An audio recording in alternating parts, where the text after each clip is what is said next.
नमस्कार दोस्तों, स्वागत है आप सभी का एक बार फिर से चैनल में। फ्रेंड, आज हम लोग डिस्कस करने वाले हैं वारंटी सप्लाईज अंडर जीएसटी, यानी जीएसटी के अंडर में जो वारंटी के लिए गुड्स या सर्विसेज सप्लाईज होती है उनके बारे में आज का ये क्लास होने वाला है।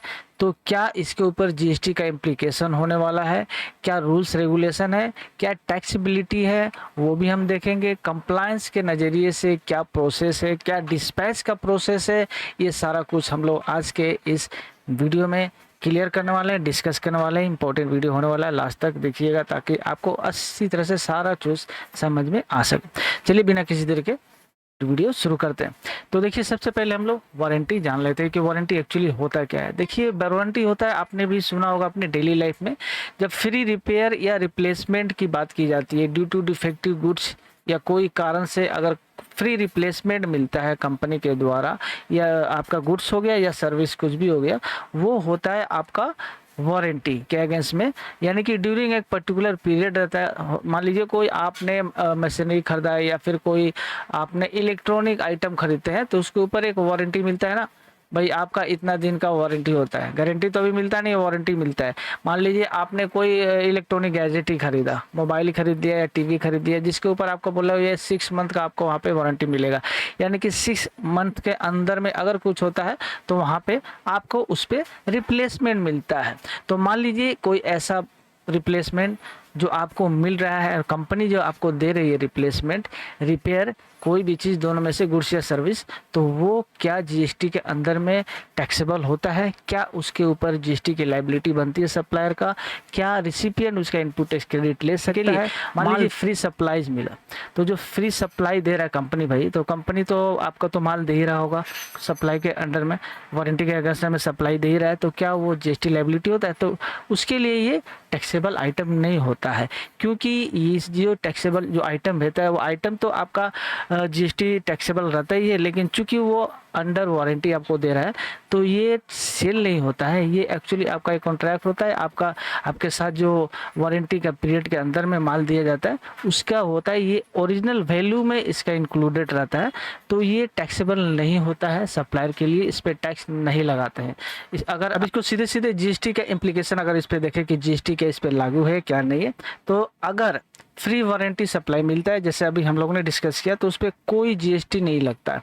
कोई एक्स्ट्रा अगर चार्ज है, अगर कोई एक्स्ट्रा चार्ज नहीं रहा, कस्टमर से नहीं लिया जा रहा है, तो उस पर कोई जीएसटी चार्ज नहीं होता है। मशीनरी आपने बेचा, मशीनरी में कुछ खराबी हो गया, उसका कुछ पार्ट्स कंपनी के द्वारा आपको भेजा जा रहा है कोरियर के थ्रू, या फिर एक विद इन स्टेट या आउटसाइड स्टेट, तो कंपनी जो भेज रही है आपको, वो जो उसका सप्लाई है वो टैक्सेबल नहीं होगा। वो अपने रिटर्न में जीएसटी का नहीं दिखाएगा, आपका जीएसटी R1 जो होता है उसमें वो नहीं दिखाएगा, क्योंकि ये उसका टैक्सेबल सप्लाई नहीं माना जाएगा, इसलिए उसके लिए सेल नहीं हुआ, इसलिए उसका जीएसटी R1 में नहीं जाएगा। ओरिजिनल जब प्रोडक्ट ओरिजिनली जब बेचा जाता है तो ओरिजिनल प्रोडक्ट में जो प्राइस रहता है उसमें ये इंक्लूडेड रहता है, जिसके ऊपर ऑलरेडी जीएसटी पेड किया रहता है सप्लायर के द्वारा। अब इनपुट टैक्स क्रेडिट का क्या रोल है भैया? इनपुट टैक्स क्रेडिट देखिए, अगर मटेरियल सर्विस जो प्रोवाइड कर रहा है उसमें अगर जो यूज्ड हुआ है मटेरियल, उसका इनपुट टैक्स क्रेडिट जो है सप्लायर जो है वो ले सकता है। उसमें जो मटेरियल में जो इनपुट टैक्स क्रेडिट बोल रहे हैं वो सप्लायर जो है क्लेम कर सकता है। अगर रिसिपिएंट अगर उस माल को जो रिसीव करता है, चूंकि वो वारंटी के अगेंस्ट में रिसीव कर रहा है, तो वो उसका इनपुट टैक्स क्रेडिट नहीं ले सकता। मान लीजिए कभी कभी क्या होता है, एक्सटेंडेड वारंटी रहता है, वारंटी आपका 6 मंथ का वारंटी हुआ, उसमें 6+ और कुछ पैसा एक्स्ट्रा लेकर 5 महीने 6 महीने का और बढ़ा दिए, पूरे 1 साल का वारंटी करवा दी, तो ये विद इन 6 मंथ जो इनिशियल 6 मंथ था उस पर तो कोई आपका जीएसटी नहीं लगेगा। लेकिन ये एक्सटेंडेड वारंटी वाला जो पार्ट है इसके लिए अलग से चार्ज लगेगा कंपनी के द्वारा, और अलग चार्ज लगेगा तो अलग से इसके लिए जो सप्लायर वो इनवॉइस रेज करेगा और अलग से इस पर जीएसटी चार्ज भी करेगा, तो ये टैक्सेबल होता है।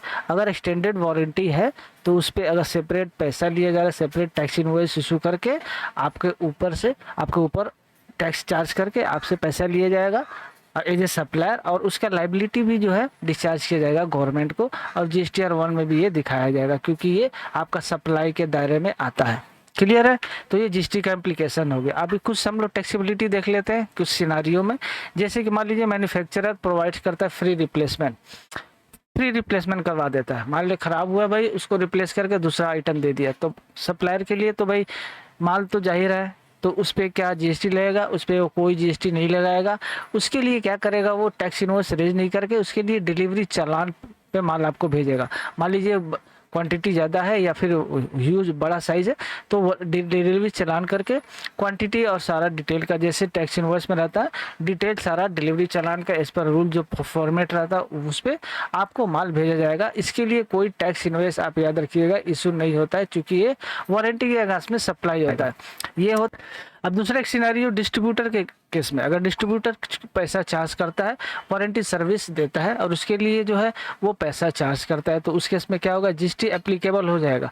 क्योंकि जो डिस्ट्रीब्यूटर है वो भैया इनवॉइस चार्ज करेगा, आपको इनवॉइस चार्ज करेगा तो उस पर जीएसटी भी एप्लीकेबल रहेगा, तो आप वो जीएसटी एप्लीकेबल होगा, उस केस में जो सर्विस है वो चार्जेबल हो जाएगा।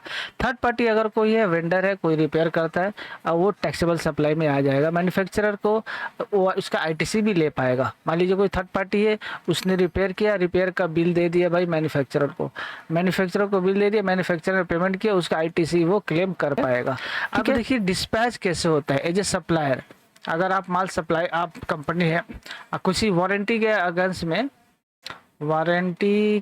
में आप माल कहीं भेज रहे हैं, तो क्या प्रोसेस होता है। डिस्पैच प्रोसेस क्या होगा, पहले तो आप वारंटी चेक करिए कि विद इन पीरियड है कि नहीं है, वैलिडिटी उसका है कि नहीं है, वैलिड डिफेक्टिव है कि नहीं है, सारा कुछ होने के बाद पहला स्टेप, तब जाके आपको एक डिलीवरी चालान इश्यू करना पड़ेगा एज पर रूल 55।